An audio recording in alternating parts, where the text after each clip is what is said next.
Thank you. For what purpose does the gentlewoman from Colorado seek recognition? I rise to support the objection. The gentlewoman is recognized for 5 minutes.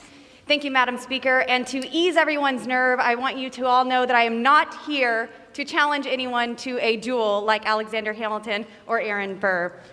Madam Speaker, my primary objection to the counting of the electoral votes of the state of Arizona is based on the Constitution and the direction of state legislatures through state law as spelled out in the following 2 clauses. Article 2, Section 1, Clause 2 states in part, and I quote, "Each state shall appoint in such manner as the legislature thereof may direct a number of electors." And the election clause of the Constitution provides state legislatures with explicit authority to prescribe, and I quote, "the times, places, and manners of holding elections," end quote.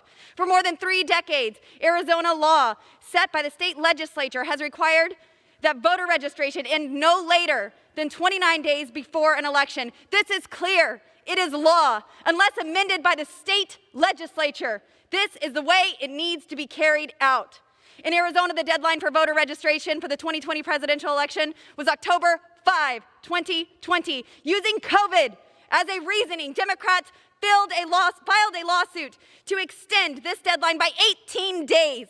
And an injunction was made by an Obama-appointed judge preventing the Arizona Secretary of State from enforcing the constitutional deadline set by the state legislature. As a result of this frivolous partisan lawsuit, 10 extra days were added via judicial fiat to allow voter registration. These 10 days were added after voting had already begun. This is completely indefensible. You cannot change the rules of an election while it is underway and expect the American people to trust it. Now, in this 10-day period, at least 30,000 new voters registered to vote in Arizona. All of these votes are unconstitutional. It does not matter if they voted for President Trump or if they voted for Vice President Biden. They did not register in time for the election. The law states October 5th. Either we have laws or we do not. If we allow state election laws as set forth by the state legislature to be ignored and manipulated on the whims, partisan lawsuit, unelected bureaucrats, Who's order? The House will be in order.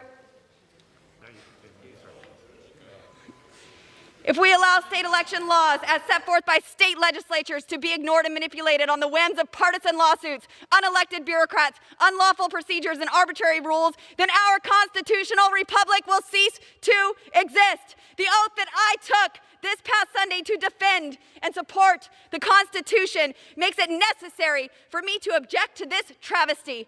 Otherwise, the laws passed by the legislative branch merely become suggestions to be accepted, rejected, or manipulated by those who did not pass them. Madam Speaker, I have constituents outside this building right now. I promised my voters to be their voice. In this branch of government, which I now serve, it is my separate but equal obligation to weigh in on this election and object. Are we not a government of, by, and for the people? They know that this election is not right, and as their representative, I am sent here to represent them. I will not allow the people to be ignored.